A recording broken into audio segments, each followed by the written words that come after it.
Welcome back to my animal education series. Today I'm going to teach you guys about the North American porcupine. The North American porcupine is the second largest rodent in North America, second only to the beaver. These are short, stocky animals with short legs and a short face and are covered in modified hairs called quills, which I will get to in a second. These porcupines are found on the eastern part of the United States, from Canada down the Appalachian Mountains, and then on the western part of the United States, from Canada down to the northern mountains of Mexico. So with those quills, again, they are actually modified hairs, and porcupines, contrary to popular belief, don't actually throw their quills.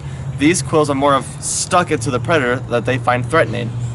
What they will do when a predator, such as a wolf, a bear, hawk, or a coyote tries to attack them, they will turn their back towards the predator and slowly back up, cluck their teeth together, and swing their tail. And if the predator is still not backing up and keeps getting closer, then they will swing their tail at the predator and whack it and get all these quills stuck in them. So these quills actually have an antibiotic in them. So if they accidentally stick themselves or another porcupine or a predator, it's actually not going to get infected from that. I forgot to mention that the word porcupine comes from the French word meaning thorn pig.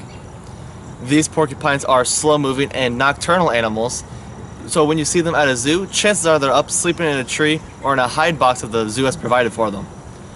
Also, talk about sleeping, porcupines do not truly hibernate. Really, they just take really long naps. So in the late fall to early winter, you might see a porcupine sleeping up in a tree before it moves down into its den for its longer rest.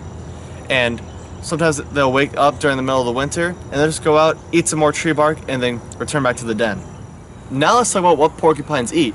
Porcupines have a diet out in the wild of primarily conifer needles and tree bark. In zoos, you see porcupines eating sweet potatoes, carrots, yams, and other root vegetables like that. If you thought dating was difficult, then try to imagine being a porcupine. It all starts off with the female going through the woods, excreting a mucus on the forest floor. Then the male will find that trail and then follow it to the female, where he then will urinate on the female, and that will send her into full estrus, and then the breeding process commences. While that is happening, they both will lay down their quills as to not hurt each other, but a porcupine's typical pregnancy lasts for about 202 days, and when porcupines are first born, their quills are actually soft and will harden up after a couple of days. According to the IUCN, the North American porcupine is listed as least concern, and if you ever have the opportunity to watch these animals out and about interacting with their environment, they're truly awesome animals to watch, as I have some of the clips in this video here, and they're truly awesome animals that I really didn't take a whole lot of time to get to know before, but I'm really glad I did the research and watched a bunch of videos for this.